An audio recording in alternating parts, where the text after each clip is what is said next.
یہ تو صرف ڈرانے والے ہیں واضح طور پر۔ پچھلی آیت میں اللہ تعالیٰ نے اس امت کے غفلت میں پڑے لوگوں کو متنبہ فرمایا، والذین کذبوا بآیاتنا، فرمایا جو ہماری آیات کو جھٹلا رہے ہیں۔ آیات سے مراد احکام ہیں، یا سرے سے ایمان نہیں رکھتے، یا یہ ہے ایمان تو رکھتے ہیں لیکن عمل نہیں کرتے۔ سنستدرجہم، ہم ان کو مہلت دیے جا رہے ہیں، پکڑیں گے ان کو من حیث لا یعلمون، ایسی جگہ سے جن کا ان کو پتہ ہی نہیں چلے گا۔ وَأُمْلِي لَهُمْ إِنَّ كَيْدِي مَتِينٌ، میں ان کو مہلت دیے جا رہا ہوں اور میری تدبیر بڑی مضبوط ہے۔ یہ اولاً خطاب مشرکین کفار کو ہے، تنبیہ ان کے لیے ہے۔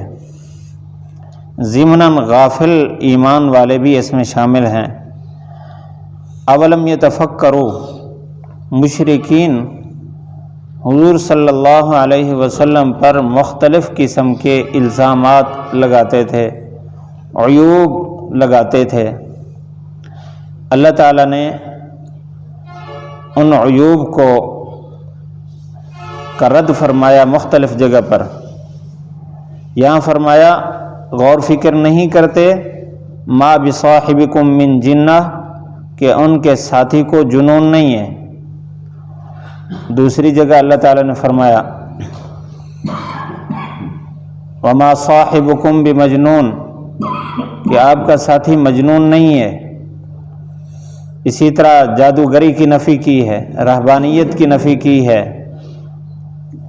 جس قسم کے عیب لگائے سورۃ قلم کے اندر اللہ تعالیٰ نے ہر ایک عیب کا الگ الگ رد فرمایا، اور پھر عیب لگانے والوں پر بڑی سخت وعید کا اظہار فرمایا۔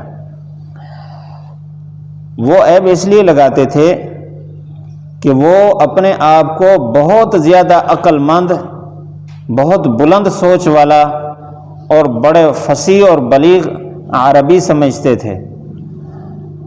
جب آپ صلی اللہ علیہ وسلم ان کو احکام سناتے آخرت کے، مرنے کے بعد کے، تو ان کی عقل میں یہ بات نہیں آتی تھی، تو وہ یہ کہتے تھے کہ یہ کیسی باتیں کرتے ہیں، جو عقل کے خلاف باتیں ہوں وہ تو پاگل پن ہوتا ہے، جنون ہوتا ہے۔ اسی طرح وہ قرآن مجید کو جب سنتے تو اپنی فصاحت اور بلاغت کے سامنے، ان کی فصاحت بلاغت قرآن کے سامنے کوئی حیثیت نہیں رکھتی تھی۔ پھر وہ کہتے کہ یہ لگتا ہے یہ شاعر ہیں یا ساحر ہیں، اس طرح کے الزامات لگاتے۔ یہاں اللہ تعالیٰ نے ان کو ایک راستہ دیا ہے، فرمایا اولم یتفکروا، کیا غور نہیں کرتے؟ غور کریں، ما بصاحبکم من جنہ، تمہارے ساتھی کو کوئی جنون نہیں ہے۔ مفسرین نے روایت نقل کی ہے اس آیت کے تحت اللہ تعالیٰ نے حضور صلی اللہ علیہ وسلم کو مکہ مکرمہ میں پیدا فرمایا۔ آپ صلی اللہ علیہ وسلم نے 40 سال ان میں گزارے۔ وہ 40 سال آپ کے، یہ بعثت سے پہلے 40 سال آپ کی اس طرح گزرے ہیں کہ کوئی آدمی آپ صلی اللہ علیہ وسلم کو ساحر، مجنون، اور اسی طرح آپ صلی اللہ علیہ وسلم کی ذات میں، آپ کے معاملات میں کسی طرح کا کوئی عیب نہیں پاتا۔ اس لیے فرمایا ما بصاحبکم، صاحب صحبت سے ہے، یعنی تم نے 40 سال ان کے ساتھ گزارے۔ اب 40 سال جب ساتھ گزارے، آدمی کا تو ایک ہی سفر میں پتہ چل جاتا ہے کہ یہ کس ذہن کا بندہ ہے، اور ایک بول سے پتہ چل جاتا ہے کہ ان کی ذہانت کتنا ہے۔ تو 40 سال انہوں نے آپ صلی اللہ علیہ وسلم کو سب سے بڑا عقل مند، سب سے بڑا امین، سب سے بڑا صادق، سچا انہوں نے یقین کیا۔ پورے معاشرے میں کوئی بندہ بھی آپ صلی اللہ علیہ وسلم کے کردار میں کسی طرح کا کوئی عیب گمان بھی نہیں کر سکتا تھا۔ اسی معاشرے کے یہی لوگ جب 40 سال کے بعد آپ صلی اللہ علیہ وسلم نے اعلان نبوت فرمایا تو فوراً انہوں نے کہا کہ یہ تو شاعر ہے، یہ تو جادوگر ہے اور یہ تو مجنون ہے، اس طرح کی بات فرمائی۔ تو اللہ تعالیٰ نے یہاں ان کو گویا کہ آپ صلی اللہ علیہ وسلم کی 40 سالہ زندگی سامنے رکھی کہ اس میں غور کریں، ما بصاحبکم من جنہ، کہ آپ کے صاحب کو کوئی جنون نہیں۔ اسی طرح آپ صلی اللہ علیہ وسلم کی جو یہ گفتگو، آپ کا جو قرآن ہے، یہ ان کی عقل سے ماورا اس لیے ہے کہ اس میں آخرت کی باتیں ہیں، مستقبل کی باتیں ہیں۔ اس وقت کا جو ماحول تھا وہ ان باتوں کی تصدیق نہیں کرتا تھا، حالانکہ اللہ تعالیٰ نے حضور صلی اللہ علیہ وسلم کو جو فراست دی ہے، ساری کائنات کی فراستیں ایک طرف، آپ صلی اللہ علیہ وسلم کی فراست ان سب سے بالا تر اور بلند ہے۔ آپ صلی اللہ علیہ وسلم کو اللہ تعالیٰ نے آپ کی تصدیق میں یہ بات فرما دی، وَمَا يَنطِقُ عَنِ الْهَوَىٰ إِنْ هُوَ إِلَّا وَحْيٌ يُوحَىٰ، آپ تو اپنی سوچ سے، اپنے فیصلے سے بات ہی نہیں کرتے، اللہ تعالیٰ کے فیصلے سے اور اللہ کے احکام کو آگے منتقل کرتے ہیں۔ اور اللہ تعالیٰ تو وہ ذات ہے جو ہر چیز کی ساری حکمتوں کو جانتا ہے، اس لیے اللہ تعالیٰ نے دنیا کی ساری حکمتوں کو، آپ کے جتنے احکام تھے قیامت تک آنے والے، ان کی ساری حکمتوں کو اللہ تعالیٰ جانتا ہے۔ تو آپ صلی اللہ علیہ وسلم جیسا تو عقل مند ہے کوئی نہیں، آپ کی فراست جیسی کسی کی فراست نہیں ہے۔ تو فرمایا ان ہوا الا نذیر مبین، آپ تو ڈر سنانے والے ہیں۔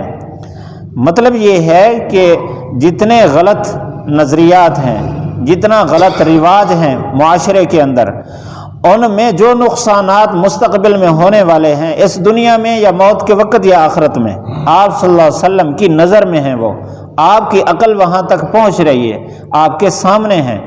تو دور رس اور دور تک نظر رکھنے والا سب سے بڑا ذہین ہوتا ہے، اس لیے اس لفظ میں گویا اللہ تعالیٰ نے یہ بات فرمائی کہ حضور صلی اللہ علیہ وسلم کی فراست، آپ کی عقل اور آپ پر اترنے والی وحی یہ بتا رہی ہے کہ جس راستے پر تم چل رہے ہو یہ راستہ انتہائی نقصان دہ ہے، مستقبل میں تمہارا ذاتی نقصان ہے، تمہاری آخرت کا ہمیشہ کا نقصان ہے۔ اس لیے آپ کا کام تو ہے، حضور صلی اللہ علیہ وسلم کا کام تو ہے کہ آپ جو غلط کام کر رہے ہیں اس کے بارے میں آپ کو ڈر سنائیں کہ مستقبل میں آپ کا نقصان ہوگا۔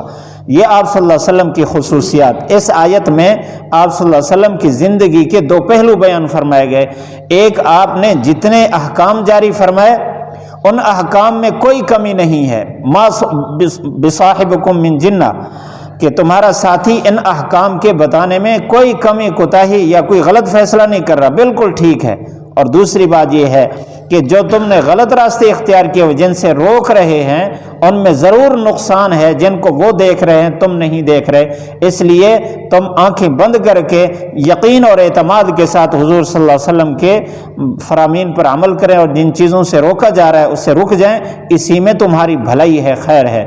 اور کیونکہ یہ آیت قیامت تک کے لیے ہے، تو جس طرح مشرکین مکہ اور اسی طرح یہود و نصارہ کے لیے اس میں عبرت ہے، میرے اور آپ کے لیے اس وقت یہ قرآن مجید کی آیت عبرت ہے۔